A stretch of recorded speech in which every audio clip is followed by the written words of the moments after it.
Critical hits are a staple in RPGs. Some are flashy and iconic, some make you want to smash your controller, and some are genre-defining mechanics that we take for granted. As a longtime fan of RPGs, I want to take a critical look on critical hits. I'll be defining 4 types of critical hits used in games, what makes them special, and discuss ways to elevate their designs. By the end of this video, you'll understand the true purpose of a critical hit and why you love them in some games but hate them in other games. Hi, my name is Alan and I'm an indie dev working on my own tactics RPG, and as part of my development process, I like to do deep dives into game mechanics. And I figured I'll compile my research and turn them into videos like these. Enjoy!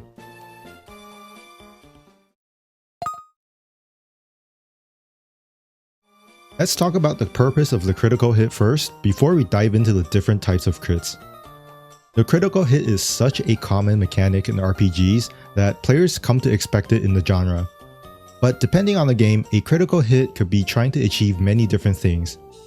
On a gameplay aesthetic level, that is, from a mood, style, and atmosphere perspective, critical strikes represent damaging a vital area in real combat. Think landing a liver blow in boxing, or cutting between the gaps of an armored knight. What I'll be discussing though is the gameplay mechanics of crits. I want to dive into how the gameplay rules of critical strikes can be designed to serve different purposes for role-playing games. I've narrowed it down to 4 main purposes. 1. As a way to reward player mastery. This could be from deploying good strategy or executing on a tight timing. 2. To add chance and excitement, in other words, to make combat less predictable. 3. To build momentum and keep players engaged in moment-to-moment combat. And 4. As a way for the players to act out their unique power fantasies, typically through special effects triggered on crit. As you might have guessed, each one of these design goals translate directly to a distinct type of crit I'll be talking about. It's also worth noting that many well-designed critical hit systems can fulfill multiple purposes at once. But what I've noticed is, games that double down on one identity for their crits will have a more iconic and cohesive combat system. Understanding exactly what makes your game fun and creating the right mechanic to support that is actually harder than you think.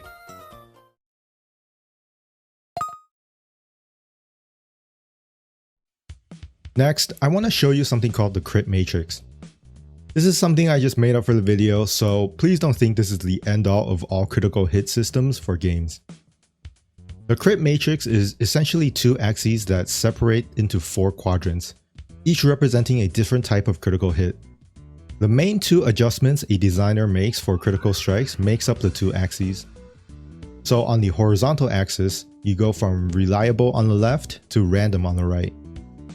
The more reliable a crit is, the less it depends on randomness to crit. 2 examples would be parrying from Dark Souls and tactical conditions for units in Wargroove. For these crits, you either hit it or you don't, based on if you succeed in meeting its conditions. On the other hand, you have games that rely solely on randomness to crit. A classic example would be Pokemon, where every attack has a base critical chance of 6.25%. You don't have any input on that crit chance aside from using a few selective moves. And on the vertical axis, you have low impact at the bottom and high impact at the top. Impact in this sense doesn't just mean higher damage, though that is the most straightforward way to adjust for it. It's also a measure of how much the game state changed before and after the critical attack.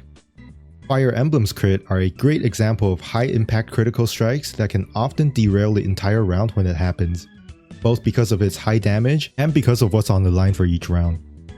So you have reliability and impact, the 2 main levers to pull when adjusting crits. But there's a third variable, control, specifically how much control the player has over the system. Control is represented on the crit matrix by how much a game can cross between each quadrant. For example, Path of Exile lets the player scale both their crit chance and crit damage, offering a high degree of control. On the crit matrix now, I've placed games that fit each of the quadrants, and I want to go over each of them briefly to explain why I think they're designed so well for fulfilling its purpose.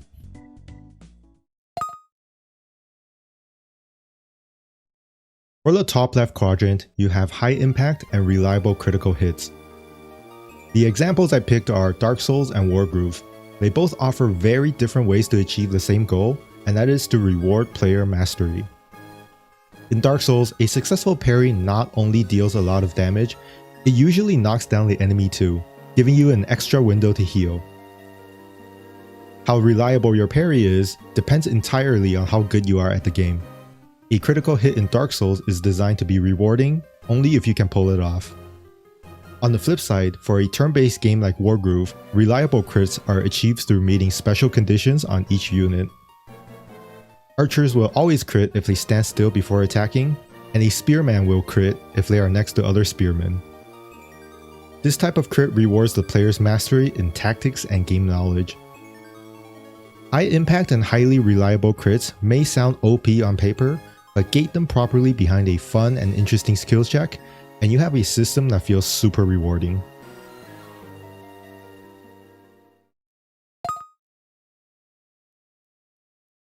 Going to the top right quadrant, you have high impact and random crits. This is the most common type of crits in RPGs, but it's also the easiest to mess up. If these crits happen at the wrong time, players will call them unlucky crits. And these are super frustrating when the stakes are high. The two examples I picked are both games where players have raged at unlucky crits, but I'm gonna try to defend them and explain why they're still needed in order for this type of critical strike to fulfill its purpose, which is to add chance and excitement to gameplay. In Pokemon, especially in a competitive setting, random unlucky crits can swing the entire match around. People are rightfully upset when their strategy gets ruined by chance. But flip that scenario around and you'll have exciting matches that add an extra layer of comeback potential, giving another reason for the losing player to keep trying. Nothing is more boring than watching a match play out when you already know the winner. In PvE games, unlucky crits can be just as much of a problem when the stakes are high. In Fire Emblem, your units have permadeath. This means that a unit is lost permanently in the playthrough should they die. Losing a unit to a crit is brutal, so carefully protecting your units and deciding whether it's worth it to restart when you mess up is one way Fire Emblem makes you feel attached to your favorite units. Ironically, sometimes what saves you from restarting a chapter is landing that one lucky crit in a crucial moment. Oftentimes when you're dealing with powerful yet unreliable crits, you have to ask if the game is truly better without it. Players tend to linger on unlucky crits, but I find the unexpected clutch moments to be just as memorable.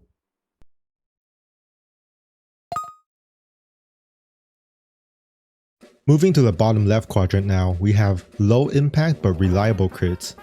At its worst, these critical strikes are overlooked mechanics that become low-hanging fruits for the players to go for when it's convenient. When implemented correctly though, even a low impact mechanic can be an iconic feature.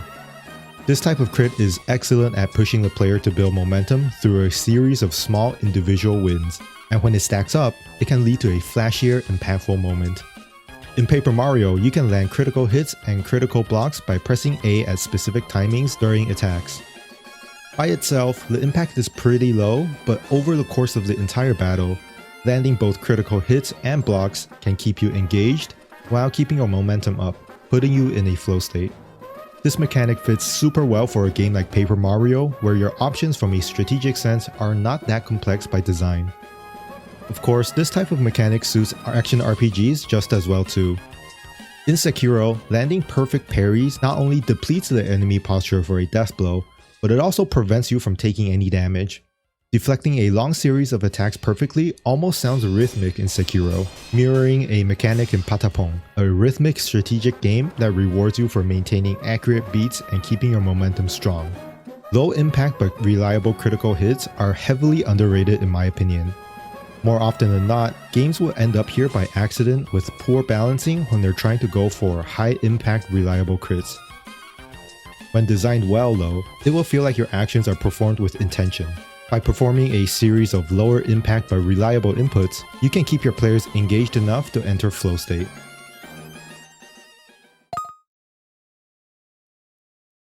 In our last quadrant, we have random low impact crits. This next one is all about power fantasy, one of the most fundamental reasons why players would want to play a game. So it might be paradoxical to think that unreliable crits with low impact is something that fulfills a power fantasy. Yet when you pair an unassuming crit with the option for the player to become more powerful, you get something that players will actively try to work for. In Path of Exile, an action RPG that features strong build diversity, players start with abilities that have low base critical chance, typically about 8%, and low base critical damage multiplier of 150%. Without scaling either of them, you would barely notice critical strikes when they occur. But when you get stronger and invest into gear and passive points that improve your crit, you can even reach 100% critical chance with over 400 to 500 critical multi, taking crits from a low impact, unreliable mechanic to a powerful, consistent damage boost. Damage is just one way to do this too. Another common and, in my opinion, more interesting way to do this is through the use of on-crit effects. By allowing the player to control their own on-crit effect, they can live the power fantasies of different types of attacks or classes. This happens in Path of Exile too. Fire damage can ignite the target on crit, cold damage freezes, and lightning damage shocks. Entire builds can be made by specializing into one of these effects or multiple at the same time. This type of combat system is commonly found in action RPGs and roguelikes, where a high level of control for how your character can be scaled is favored.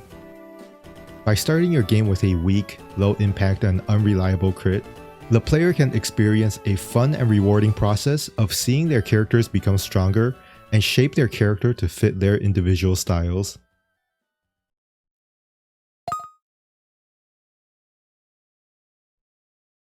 Now I want to talk about how we can elevate critical hits.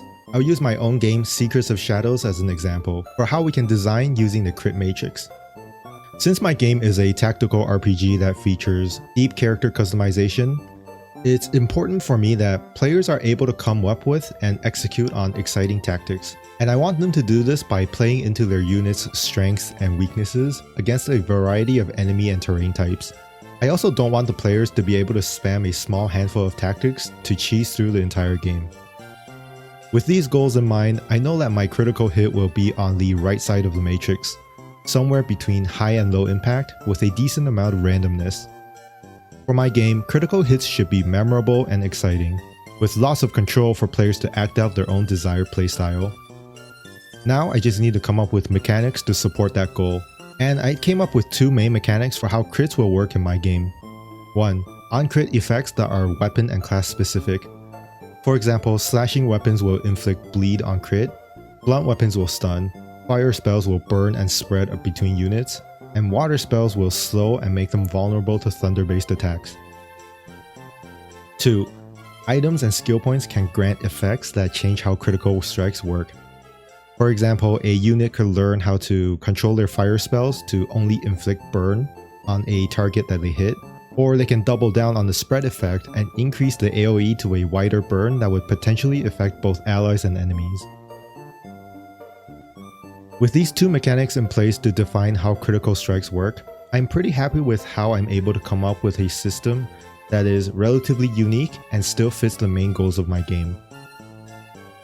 As a counter example, I can tell that if I were to implement a system like Paper Mario on top of what I already have, that it really wouldn't achieve what I'm trying to go for, even though it might seem like a cool idea at first glance.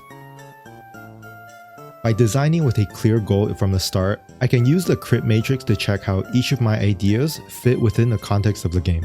I was able to limit my designs to choices that actively improve on the type of gameplay I want. And as I've mentioned earlier, games that typically specialize in one style of critical hit will deliver a much more cohesive and memorable style of gameplay. Thank you so much for watching, and I hope you find it helpful or at least entertaining. These deep dive videos take a while to put together, but I'm trying to release at least one per month. My next topic will be about skill trees, so please subscribe if you're into that. Also, check out my devlogs if you want to learn more about Secrets of Shadows. Bye!